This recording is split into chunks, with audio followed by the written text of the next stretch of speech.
नूह की वंशावली यह है, नूह धर्मी पुरुष और अपने समय के लोगों में खरा था, और नूह परमेश्वर ही के साथ साथ चलता रहा। और नूह से शेम और हाम और यपेत नामक 3 पुत्र उत्पन्न हुए।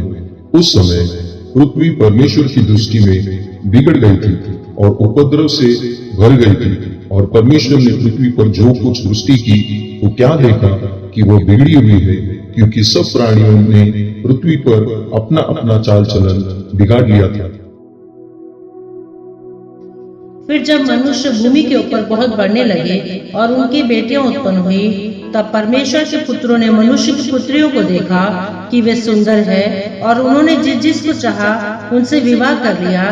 तब यहोवा ने कहा, मेरा आत्मा मनुष्य से सदा लोभ विवाद करता न रहेगा, क्योंकि मनुष्य भी शरीर ही है और उसकी आयु 120 वर्ष की होगी। उन दिनों में पृथ्वी पर दानव रहते थे। इसके पश्चात जब परमेश्वर के पुत्र मनुष्य की पुत्रियों के पास गए, तब उनके द्वारा जो पुत्र उत्पन्न हुए वे शूरवीर होते थे, जिनकी कीर्ति प्राचीन काल में प्रचलित है। यहोवा ने देखा कि मनुष्य की बुराई पृथ्वी पर बढ़ गई है, और उनके मन के विचार में जो कुछ उत्पन्न होता है वह निरंतर बुरा ही होता है। और यहोवा पृथ्वी पर मनुष्य को बनाने से पछताया और वह मन में अति खेदित हुआ। तब यहोवा ने कहा, मैं मनुष्य को जिसकी मैंने सृष्टि की है पृथ्वी के ऊपर से मिटा दूंगा।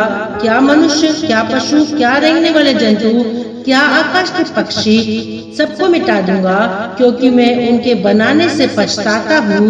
परंतु यहोवा के अनुग्रह की दृष्टि नूह पर बनी रही।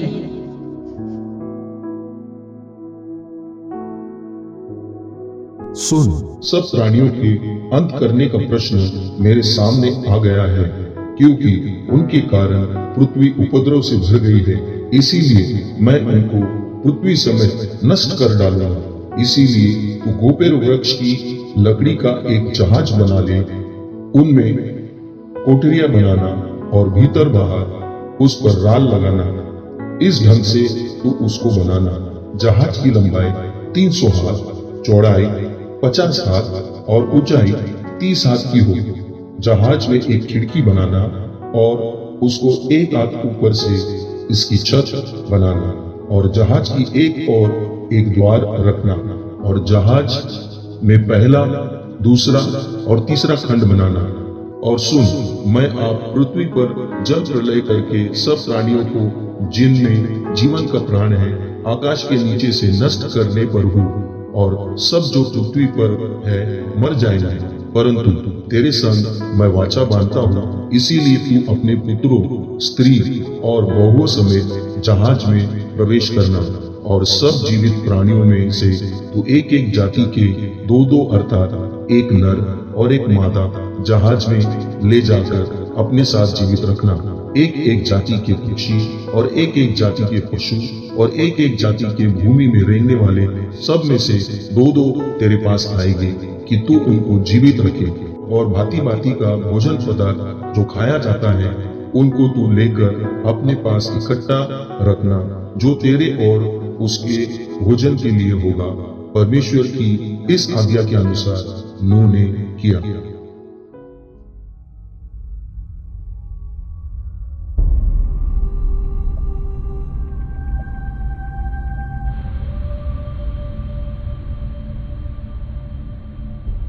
बच्चों, शेम, हाम, यपेत, कहाँ हो तुम?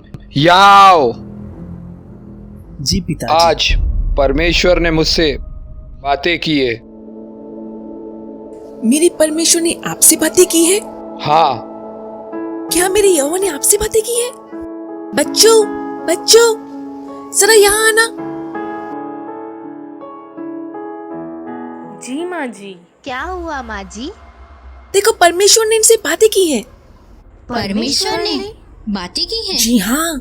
हमारा परमेश्वर इस सारे जगत का नाश करने वाला है। नाश? नाश? जगत का नाश? नाश? और हमारा परमेश्वर हम सबको मिलकर एक जहाज बनाने के लिए कहा है। जहाज? ओ प्रभु। पर पिताजी, परमेश्वर ने हमें जहाज बनाने को क्यों कहा? बेटा, हमारा परमेश्वर महान है, बड़ा है और शक्तिशाली है, इसीलिए। जी पिताजी। शेम, हाम, येपेत, तुम तीनों जंगल में जाओ और जहाज बनाने के लिए लकड़ियां काट के ले आओ। जाओ। हाँ पिताजी। और ध्यान रहे, जी पिताजी। गोपेर की ही लकड़ियां होनी चाहिए, क्योंकि परमेश्वर ने हमें गोपेर की ही लकड़ियों से जहाज बनाने के लिए कहा अच्छा, है। ठीक है। माँ जी, जी बेटा। परमेश्वर ने जहाज बनाने के लिए गोपेर की ही लकड़ी क्यों कहा? ये तो यही बता पाएंगे। पिताजी, क्या मैं आपसे एक बात पूछूं? पूछो ना बेटा। परमेश्वर ने हमें जहाज बनाने के लिए गोपेर की ही लकड़ी क्यों कहा और कोई लकड़ी क्यों नहीं कहा? बेटा, तुम सवाल बहुत करती हो। परमेश्वर ने हमें गोपेर की लकड़ी इसलिए कहा क्योंकि वो कभी खराब नहीं होती है, वो काफ़ी मजबूत होती है और वो कभी सड़ती नहीं है। जिस तरह उसे जंगल में जाकर काटना होता है, ठीक उसी तरह एक समय ऐसा आएगा कि परमेश्वर का पुत्र तुम्हारे लिए, मेरे लिए और इन सब के लिए कुचला जाने वाला है। अब समझ में आई? जी पिताजी। तो जाओ, जाकर जी पिताजी। काम करो। देखो वो आते ही होंगे। जी पिताजी। उनके लिए खाना और पानी की व्यवस्था करो। जाओ। जी पिताजी। और तुम भी जाओ, और तुम भी जाओ और देखो वो ठीक तरह से काम कर रहे हैं कि नहीं। जी तो हाँ। जाओ। मैं नोआ, मैं आपसे सच कहता हूं कि परमेश्वर ने मुझसे बातें की है कि हमारा परमेश्वर इन सारे जगत का नाश करने वाला है। आप अपने मन को फिराओ और मेरे साथ हो जाओ, आपको अनंत काल का जीवन प्राप्त होगा।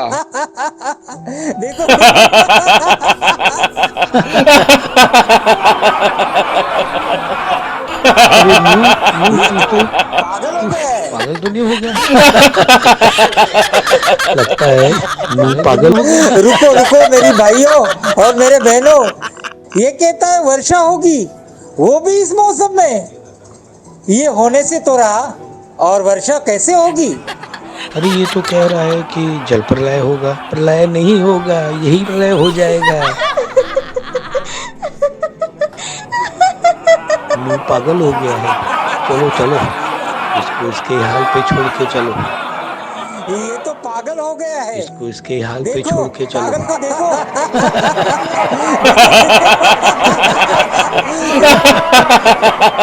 परमेश्वर से डरो, पश्चाताप करो, मेरे साथ हो लो, तुम्हें अनंत काल का जीवन प्राप्त होगा। हे मेरे परमेश्वर, देखो उसमें लंबाई कितनी लिखी हुई है। 300 हाथ। ठीक तरह से देखो। हाँ हाँ बराबर है। 300 हाथ है ही ना। हाँ हाँ। और उसकी चौड़ाई थोड़ा इस तरफ, थोड़ा इस तरफ, यहाँ पर थोड़ा और इस तरफ। देखो उसकी चौड़ाई कितनी है। 50 हाथ। लंबाई, लंबाई देखो, वहां जाओ, वहां जाओ। यहाँ पर हाँ हाँ बैठो। देखो लंबाई कितनी लिखी हुई है। 30 हाथ। ठीक तरह से देखो, 30 हाथ ही है ना। हाँ हाँ बराबर है। ठीक है, देखो वो आते ही होंगे। देखो हमारे बच्चे आ गए।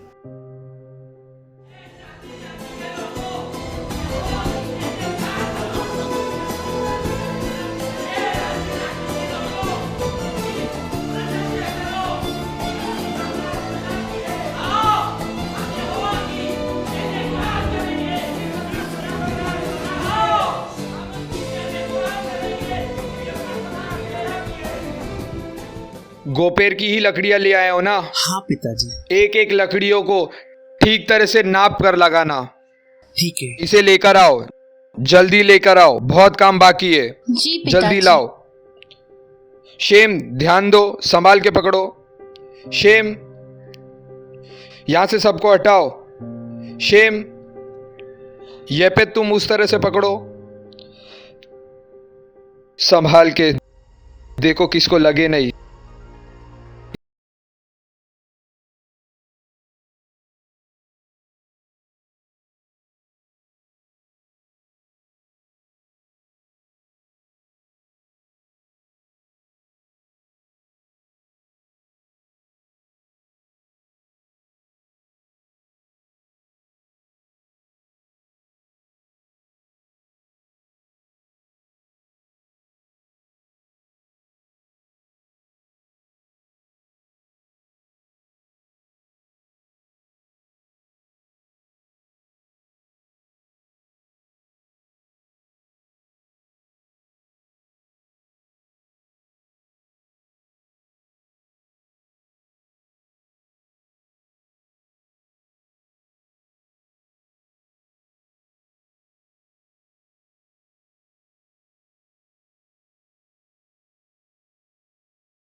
देखो ना, हमारे बच्चे कितना मन लगाकर काम कर रहे हैं। उनमें कितनी एकता है और परमेश्वर का काम करने में उनमें कितना उत्साह है, कितना आनंद नजर आ रहा है उनके चेहरों पर। मैं तुमसे सच कहता हूँ, सचमुच परमेश्वर का काम करने में आनंद ही मिलता है। देखो कितना आनंद पूर्व ये लोग काम कर रहे हैं। सच में परमेश्वर का काम करने में हमें आनंद ही मिलता है, चाहे वो छोटा हो चाहे वो बड़ा हो। संभाल के यपेत, इसे वहां पर बांध दो।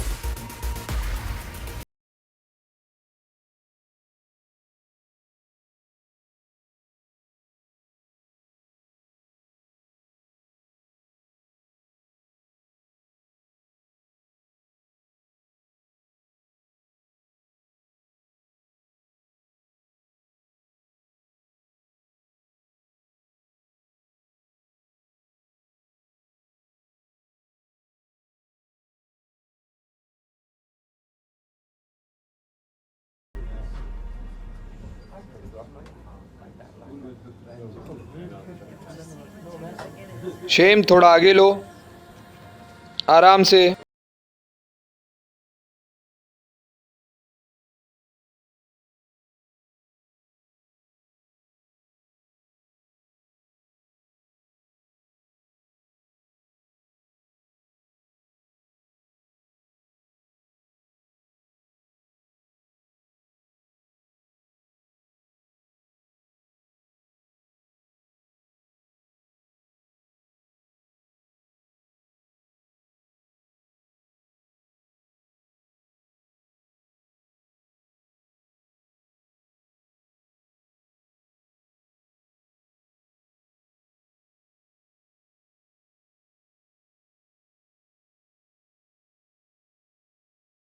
दिए और बेटे ही नहीं, बेटों के साथ इतनी अच्छी बहुएं भी दी है जो हमारी हर एक चीज का ख्याल रखती हैं, हमारी हर एक आज्ञा का पालन करते हैं। मैं परमेश्वर का धन्यवाद करता हूँ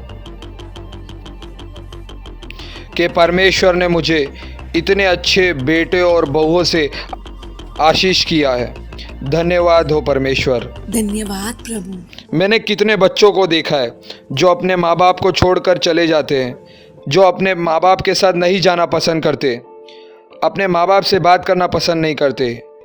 पर मैं परमेश्वर का धन्यवाद करता हूँ कि मुझे इतने अच्छे बेटे दिए। इनकी एकता देखो।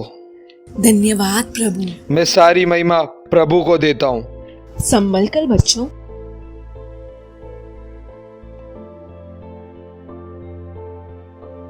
आराम से बेटा।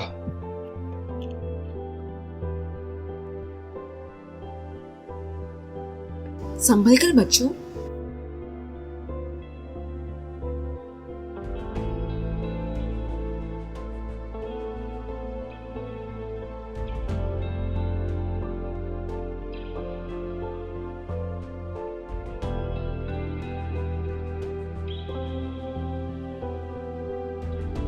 येपेत, यहाँ आओ। येपेत, जी पिताजी। तुमने अंदर 3 कोठरियां ही बनाई है ना? हाँ पिताजी, जैसा आपने कहा ठीक उसी तरह से हमने अंदर 3 कोठरियां बनाई है। पिताजी, क्या मैं एक बात जान सकता हूँ? बेटा, सभी मुझसे सवाल कर रहे हैं तो तुम ही कर ही लो। पिताजी, हमने आखिर अंदर 3 ही कोठरियां क्यों बनाई है? बेटा येपेत, अंदर 3 कोठरियां इसीलिए बनाई है, जिस तरह तुम्हारा शरीर, मेरा शरीर और इन सब का शरीर 3 भागों में बटा हुआ है, आत्मा, जीव, शरीर। ठीक उसी तरह हमारा परमेश्वर भी दिव्य परमेश्वर है, पिता, पुत्र और पवित्र आत्मा है। अब समझा तुम्हें? जी पिताजी। चलो, और बहुत काम बाकी है, काम करो। पिताजी, परमेश्वर ने हमें एक ही खिड़की और एक ही द्वार बनाने के लिए क्यों कहा? बेटा, हमारे परमेश्वर ने हमें एक खिड़की इसीलिए कहा क्योंकि हमारा परमेश्वर एक ही है, और एक द्वार इसीलिए क्योंकि वही एक द्वार है। मार्ग, सत्य और जीवन प्रभु यीशु ही है, और कोई रास्ता नहीं है। इसीलिए जी पिताजी। काम पे ध्यान दो। यहाँ से सबको हटाओ। बेटा, राल बराबर लगाना। राल? जी हाँ। पर राल ही क्यों लगाते हैं हम? बेटा, राल इसलिए क्योंकि राल लकड़ी को पानी से बचाता है, ठीक उसी तरह जिस तरह यीशु मसीह का लहू हमें हमारे पापों से बचाता है। समझा? जी माँ जी। देखो, राल ठीक से लगाना।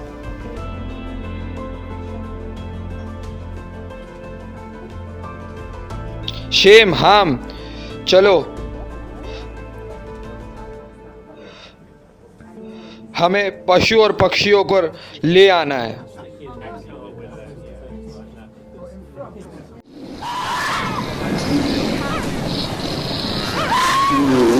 परमेश्वर की महिमा हो। परमेश्वर की महिमा हो। परमेश्वर की महिमा हो। परमेश्वर की महिमा हो। परमेश्वर की महिमा हो। उसकी करना सदा की है। उसकी करना सदा की है। परमेश्वर की महिमा हो। उसकी करना सदा की है। परमेश्वर की महिमा हो। उसकी करना सदा की है। परमेश्वर की महिमा हो। उसकी करना सदा की है।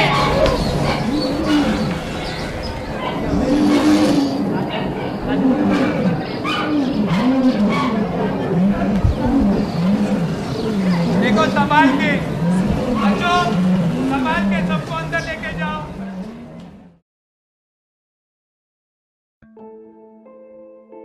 सचमुच परमेश्वर हमारा महान ही है, अद्भुत है। परमेश्वर की महिमा हो। धन्यवाद हो प्रभु। मैं अकेले मिलकर ये काम कभी नहीं कर सकता था।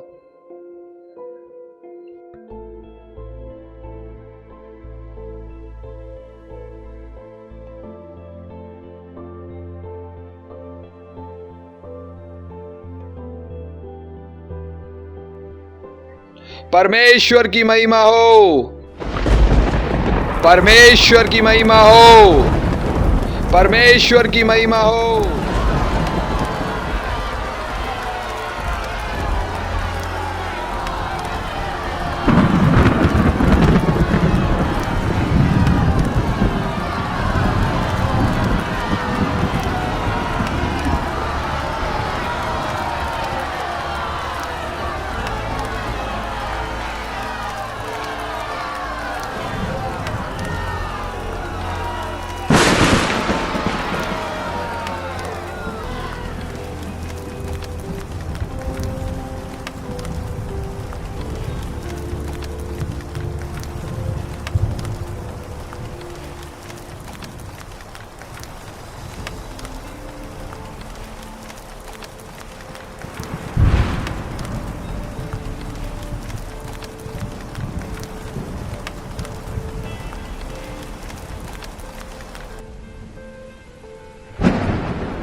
मेरे प्रियो, जैसे आप सबने देखा जिस प्रकार नूह ने जहाज बनाया था, उसी प्रकार एक दिन नूह का जहाज एक पहाड़ पर आके रुका।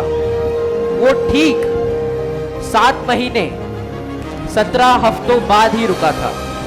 आखिर यही समय क्यों? ऐसा क्यों? इसके पीछे भी एक वजह है। वो वजह यह है कि ठीक उसी समय पर हमारा प्रभु यीशु मसीह, उसी समय पर हमारा प्रभु यीशु मसीह से जी उठने जा रहा था। तो क्यों ना हम भी नूह की तरह एक नई शुरुआत करें, एक नया जीवन जिए। तो चलिए